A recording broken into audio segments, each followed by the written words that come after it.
In the modern history of Southeast Asia, few stories are as quietly haunting and systematically suffocating as what followed Thailand's 2014 military coup. In the shadows of staged order and nationalist spectacle, the Thai junta launched a sweeping campaign that sought not just to silence critics, but to reshape minds. Classrooms became controlled zones of obedience. The streets, once filled with student voices demanding change, were policed with surveillance, detentions, and fear. The government didn't just ban protests, it banned dreams of democracy. The very act of speaking, thinking, or remembering differently became an act of rebellion. Over the next several years, student activists were harassed, prosecuted, and sometimes disappeared. Education was transformed into indoctrination. In this three-part series, we explore how Thailand's military regime turned repression into policy, propaganda into curriculum, and fear into a weapon against the next generation. Now, let's begin part 1. The coup and the silencing machine. The morning of May 22, 2014, began like any other day in Bangkok. But by midday, television screens across Thailand went black, replaced by a single broadcast. A solemn general in uniform declaring that the Royal Thai Armed Forces had seized control of the government. General Prayuth, Chan-ocha, Commander-in-Chief of the Army, stood behind a podium and cited the need to restore order after months of political unrest. It marked Thailand's 12th successful military coup since the end of absolute monarchy in 1932, but this one was different. It came not with the promise of quick elections, but with a blueprint for long-term control. From the outset, the junta moved with precision. Political leaders were summoned, detained without charge, and warned not to resist. Civil liberties were suspended. The constitution was torn apart and rewritten to serve military interests. Protest was criminalized.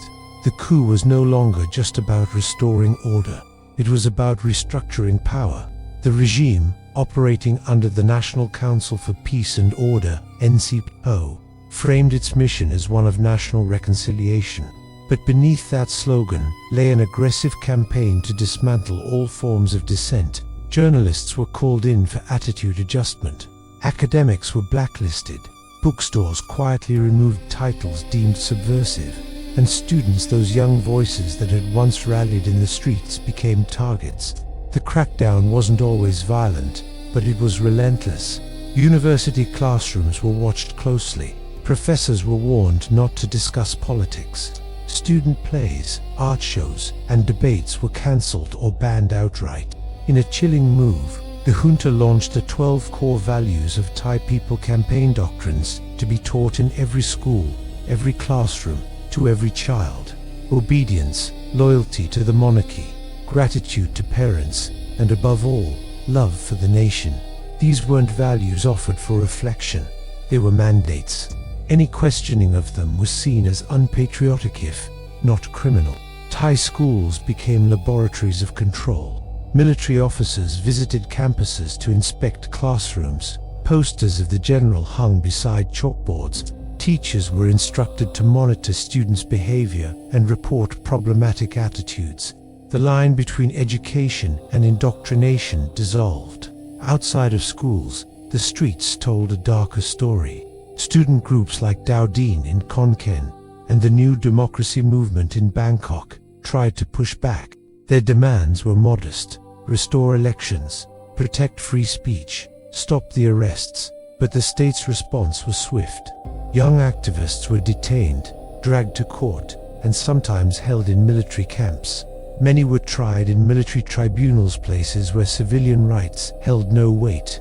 A teenager holding a blank sign could be arrested for inciting unrest. A university play mocking power could lead to years in prison. Surveillance intensified. Students found themselves followed. Phones were tapped. Facebook posts became evidence in court. Private group chats were infiltrated. Some activists reported being visited at home by plainclothes officers who encouraged them to stop causing trouble. Their parents were warned. Their universities were pressured.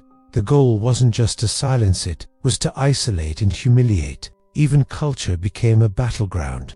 In late 2014, students from Thammasat University staged a peaceful protest by flashing the three-finger salute from the Hunger Games. It was a simple gesture, fictional resistance in a fictional world. But the regime didn't laugh. Theaters were ordered to cancel screenings of the film. The students were arrested. The message was clear. Fiction, too, was dangerous. This obsessive control reached grotesque proportions when the junta attempted to criminalize symbolic protest. In 2015, a group of students in Can wore t-shirts that read, "We want democracy." They were detained and interrogated for political agitation. The regime wanted silence, and even silence wasn't enough, wanted submission. Throughout 2015 and 2016, the military expanded its grip. The new constitution, crafted under junta oversight, included clauses designed to neuter any future civilian government. The Senate, once elected, would now be appointed by the military. Political parties were restricted. The Electoral Commission was filled with junta loyalists. The very architecture of democracy was rigged against its return. Meanwhile, the psychological toll mounted. Young people, once emboldened by the red shirt movement or inspired by global calls for reform, grew weary. Some fled abroad, others went underground, but most, under the weight of surveillance and fear, fell silent. Universities, once hotbeds of intellectual debate, became quiet halls of compliance. The Education Ministry, acting as an arm of the junta, released new textbooks that celebrated military rule. The 2014 coup was described not as a seizure of power, but as a necessary intervention. Students were taught to see soldiers as heroes and activists as troublemakers. History was rewritten in real time. This manipulation was no accident. The NCPO understood that controlling the narrative meant controlling the future. If young people could be taught that protest was dangerous, that obedience was virtue, then dissent could be erased, not just from the streets but from the mind. But not everyone gave in. Underground zines and podcasts emerged. Anonymous Twitter accounts mocked the regime with sharp humor. Students painted walls with cryptic symbols, messages only others like them could decipher. Despite the fear, the fire hadn't gone out. It had just gone quiet. Then, in October 2016, another seismic event shook Thailand. King Bhumibol Adulyadej, the revered monarch who had ruled for over 70 years, died at the age of 88. The nation entered a year of mourning, but the regime saw an opportunity. Dissent became even more taboo.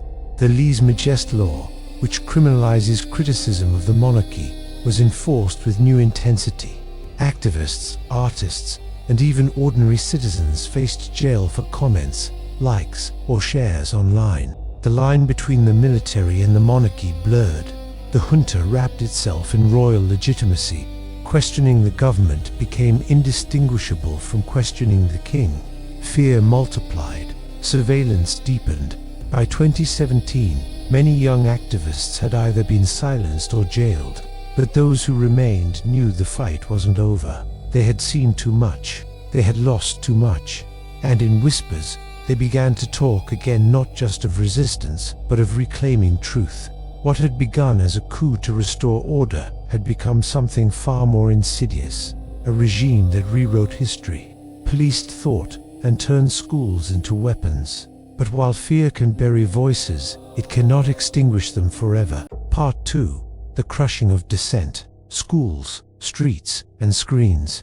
By mid-2015, the military junta, under General Prayuth, Chan-ocha, had entrenched its authority over nearly every institution in Thailand. But one battlefield stood out: education. Universities, schools, and even online forums became flashpoints in a war for minds. The ruling National Council for Peace and Order, NCPO, recognized that controlling information meant controlling the future. This part explores how the junta systematically targeted Thailand's youth, dismantled avenues for civic thought, and replaced academic freedom with indoctrination. Almost immediately after the coup, universities were placed under surveillance. Student clubs discussing democracy, political history, or monarchy reform were disbanded. Guest lectures and public forums had to be pre-approved by military authorities. A list of sensitive topics circulated among faculty. Off-limit themes included the role of the monarchy in politics, critiques of past coups, and even the legacies of Thai student movements from 1973 and 1976. Professors who dared to speak out were visited by soldiers or called in for attitude adjustment, a euphemism for interrogation and intimidation. One emblematic case was that of Chulalongkorn University professor Dr. Natapol, who faced disciplinary action for assigning readings on authoritarianism. His home was searched under suspicion of spreading divisive ideology. Across the country, other academics were quietly forced into retirement or reassigned. The message was clear: education was to serve nationalism, not critical thinking. This campaign extended into the classrooms themselves. The junta introduced Thai Neom, or Thainess curricula, replete with slogans promoting obedience, loyalty, and gratitude to the military. History textbooks were revised to omit mentions of democratic uprisings and instead emphasized the military's role in preserving peace. School children recited chants glorifying the nation, religion, monarchy, and, by extension, the NCPO. The entire educational system, once home to a budding democratic spirit, was weaponized to suppress it. Meanwhile, in the streets, student activism faced unprecedented crackdowns. In June 2015, a small group of students known as the Dao Din were arrested for staging a peaceful protest on the anniversary of the 1932 revolution that ended absolute monarchy. They held nothing but cardboard signs calling for democracy. In response, they were charged with violating the junta's ban on political gatherings. Some were detained without trial. Others were dragged into military courts, facing charges that could land them in prison for years. The sight of students, hands shackled, heads bowed, sparked outrage across the world, but inside Thailand, even sympathizing with them risked reprisal. Social media, long a haven for free thought, also came under siege. The NCPO formed a cybersecurity command to monitor Facebook, Twitter, and Line chats. Algorithms flagged keywords linked to monarchy, reform, democracy, or the 2010 red-shirt protests. Citizens were arrested for Facebook posts deemed critical of the regime. Some were charged under the draconian Computer Crimes Act. Others, under Article 112, Thailand's infamous lese majest law, received multi-year prison sentences for sharing memes, articles, or even private messages.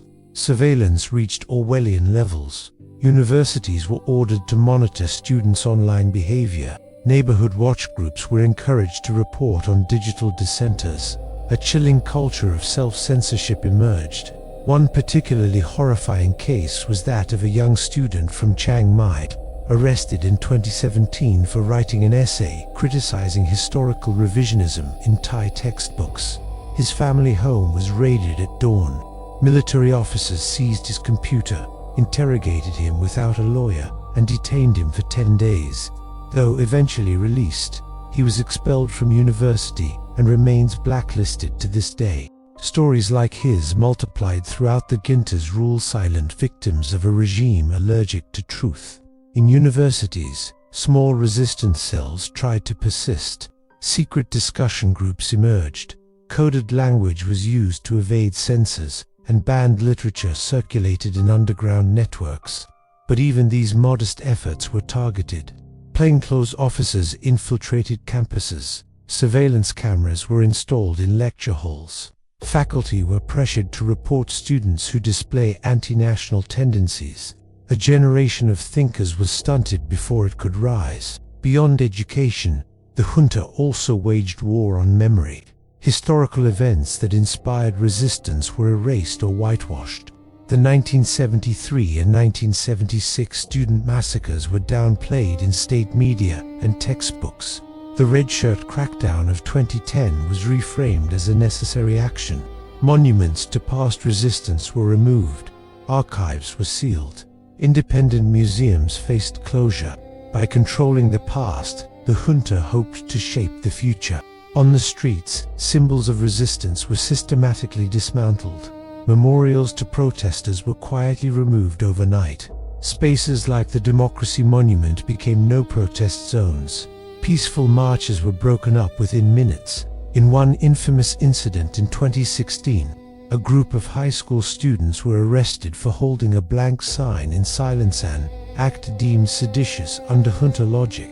Blank signs became a powerful symbol in themselves, a silent scream against a regime that punished even the absence of dissent. Music, art, and literature also came under surveillance. Anti-coup songs were banned from airplay. Independent theater groups were shut down. Poets were summoned for questioning. Filmmakers had to submit scripts to military censors. A dystopian atmosphere blanketed the country. Creativity was criminalized. Truth was contraband. Yet cracks began to form. In late 2017, online campaigns started gaining traction, especially among the youth. Hashtags like #FreeOurFriends and #WeWantDemocracy trended briefly before being scrubbed by censors. Anonymous Twitter accounts became digital guerrillas, leaking classified information, exposing junta corruption, and archiving forgotten truths. Despite arrests and surveillance, digital resistance persisted. In early 2018, a new wave of student protests ignited. This time, they were better organized. Coordinated flash mobs appeared across Bangkok, Chiang Mai, and Khon Kaen. Protesters used coded messages, flash drives, and even delivery apps to organize and distribute materials. The junta responded with mass arrests. University administrators were pressured to expel protest leaders. Military officials warned parents to keep their children in line, but repression only sharpened resolve.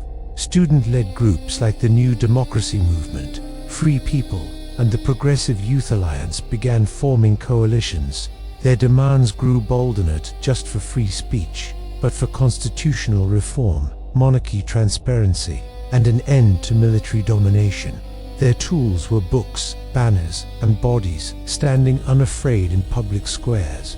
Their battlegrounds were classrooms, campuses, and the internet. The junta tried to discredit them.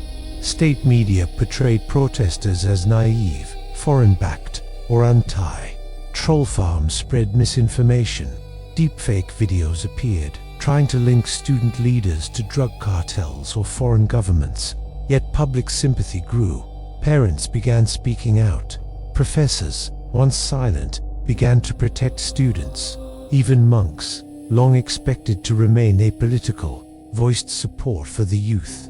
Still, the regime clamped down. Protest leaders were arrested repeatedly.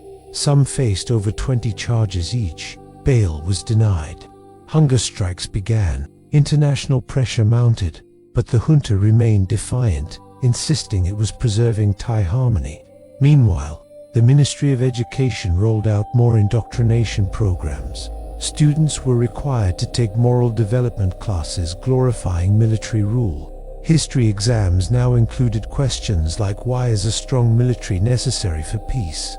Students who refused to answer correctly were penalized. Dissent became failure. The regime also sought to erase linguistic and cultural diversity. Ethnic minority schools in the north and south were pressured to abandon local languages. Muslim schools in the deep south were targeted for surveillance. Curriculum was standardized to fit a single narrative: one nation, one people, one ideology, military-led nationalism. Any deviation was suspect. And yet, even under suffocating pressure, resistance flickered. Underground art collectives released coded murals. Podcasts told sanitized histories through allegory. Books banned in print were shared in PDF form via encrypted apps. The spirit of defiance, though cornered, refused to die. As elections approached in 2019, student protests intensified. Though elections were permitted, they were tightly controlled. With the junta-written 2017 constitution favoring military proxies, yet young voters turned out in droves, energizing the opposition. The Move Forward Party and other pro-democracy forces gained significant support. driven in part by the youth that the junta tried and failed to silence. Though the military clung to power through backroom deals and court rulings, the seeds of resistance had been planted. The youth had tasted their own strength. Their textbooks had failed them, but history, lived through struggle, had become their teacher. As we prepare to explore in Part 3, the battle would move from classrooms and social media into the voting booth, courtrooms, and international spotlight. But the legacy of the post-2014 crackdown would haunt Thailand's democratic aspirations for years to come. Until then, let us remember that censorship is not just about silencing words, it is about trying to erase people. But in Thailand, as across the world, truth finds a way to speak, even through whispers. Part 3, A Generation on Trial: Surveillance, Resistance, and the Cost of Speaking Out. By the late 2010s, the junta's grasp on power showed no sign of weakening. Despite holding a general election in 2019, the result was widely criticized as manipulated. The electoral system had been redesigned to favor military-aligned parties. The military-appointed Senate, handpicked by Prayuth Chan-ocha himself, wielded disproportionate influence over the selection of the Prime Minister. Unsurprisingly, Prayuth stayed in power, no longer as a general in uniform, but now dressed in civilian clothes, claiming democratic legitimacy. But little had changed. Dissent was still dangerous, and the streets were still patrolled by fear. The junta's long-term project was not just to remain in control, but to reshape Thai society into one that accepted authoritarian rule as natural, even patriotic. This ambition manifested in subtle and insidious ways. Schools and universities were refashioned into ideological battlegrounds. The military insisted on a return to moral education, often rooted in royalist narratives and traditionalist values. History lessons were rewritten. Students were encouraged, sometimes forced, to memorize royal speeches, military victories, and nationalist songs. The horrors of past massacres, such as those in 1973, 1976, and 1992, were rarely taught. Instead, Thai youth were told to obey, respect, and love the nation, religion, and monarchy. Teachers who dissented were quietly transferred, disciplined, or dismissed. Some were even arrested for inciting disunity, simply by questioning the curriculum. Universities, once hotbeds of progressive thought, became targets. The junta viewed academic freedom as a threat. Deans and rectors were pressured to cooperate. Surveillance of campuses intensified. Security officers infiltrated student clubs, attended meetings in plainclothes, and even spied on private Facebook groups. Lectures that touched on human rights, democracy, or the monarchy were frequently cancelled. Visiting scholars from abroad were blacklisted. Books were banned.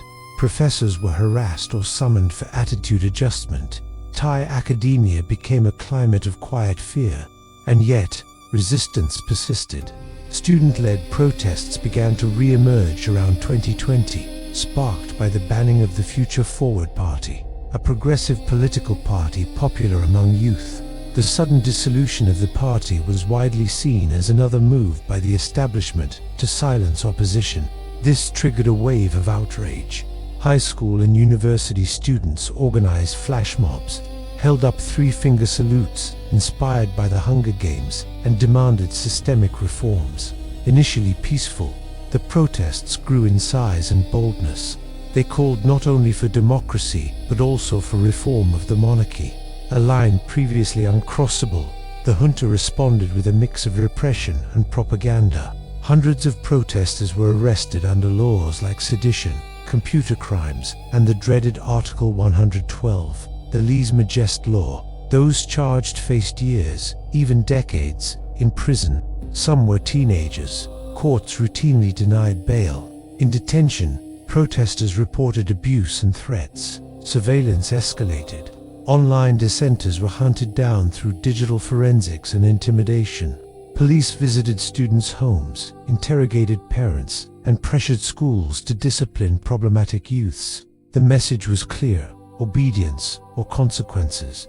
At the same time, the regime intensified its ideological campaigns. National broadcast media, under tight control, portrayed protesters as disrespectful troublemakers manipulated by foreign agents. Programs glorifying the monarchy and military history saturated the airwaves. National flags and royal colors were plastered across public spaces. Government-backed social media campaigns sought to discredit dissidents and rally support for the status quo. These efforts tried to draw a clear line. The monarchy and military were the soul of the nation. Any criticism, even peaceful, was treasonous. Yet the protesters were not deterred. They adapted. When gatherings were banned, they organized flash rallies using encrypted apps. When leaders were arrested, others stepped up. Art, music, and satire became powerful tools of defiance. Graffiti appeared overnight across Bangkok, mocking the powerful and demanding change. Student playwrights penned allegories critical of authoritarianism. Rap groups released blistering tracks that went viral despite censorship. It became a culture war. Tradition versus transformation. Control versus conscience. The internet became a digital front line. Despite surveillance, young Thais used VPNs, anonymous accounts, and creative language to evade censorship. Hashtags like #SaveOurStudents and #WhatHappenedIn Thailand trended globally. The regime attempted to block platforms like Telegram and Twitter, but the efforts were often outpaced by tech-savvy youth. The government's desire to control the narrative faced an increasingly informed, skeptical, and connected generation, unwilling to return to silence. But the cost was high. By 2022, dozens of student leaders were facing trial. Some were denied education and employment. Others were forced into exile. Activist Wanchaliam Satsoksit was abducted in Cambodia, likely by state agents, and never seen again. The government denied involvement, but few believed them. Fear lingered. The message was unspoken but unmistakable: speak out and disappear. In classrooms, the crackdown continued. Teachers were pressured to report dissenters. Surveillance cameras were installed in lecture halls. Universities introduced loyalty tests, requiring students to sign pledges of allegiance. The right to think freely was being strangled, not just in protests but in everyday life. Independent student clubs were shut down, book fairs were censored, plays were banned, documentaries were confiscated. Education was no longer about inquiry, it was about indoctrination. Even the art world was targeted. Museums were ordered to remove exhibits deemed insensitive. Films that touched on political themes were denied permits. Filmmakers faced lawsuits. Satirical cartoonists were summoned for questioning. Poetry readings were monitored.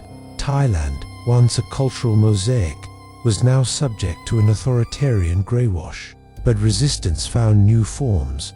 Underground zines circulated critiques of power. Online fanfiction carried veiled criticisms of the monarchy. Theatre groups held secret performances in basements. Dissidents turned to symbolism. Blank placards, satirical memes, coded slogans to express forbidden ideas. The three-finger salute became ubiquitous, a symbol of unity and defiance, recognized even by those who could not speak freely.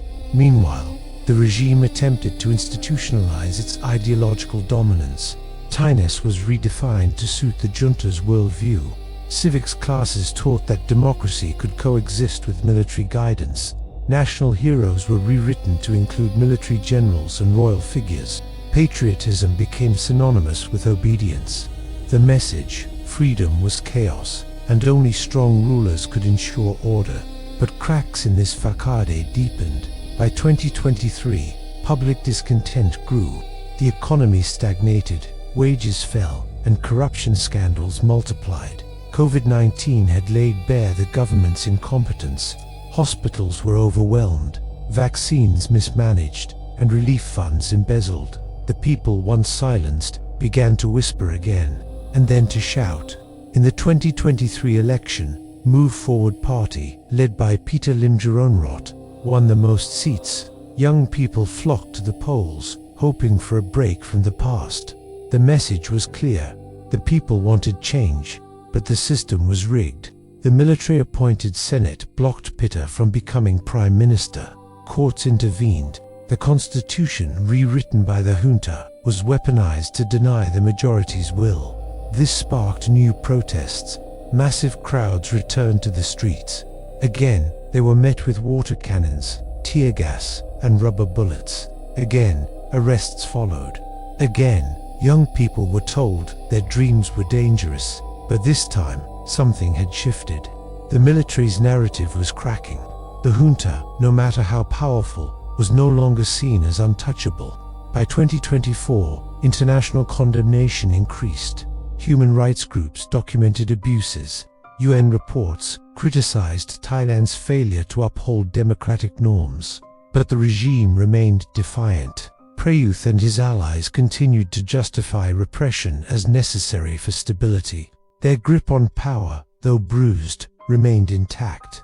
Still, the people, especially the youth, refused to give up. In universities, students continued to meet, learn, and question. In high schools, teenagers wrote essays demanding reform. In temples, monks spoke of compassion over nationalism.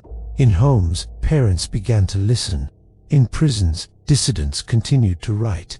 The crackdown that began in 2014 was meant to silence a generation. Instead, it forged a movement.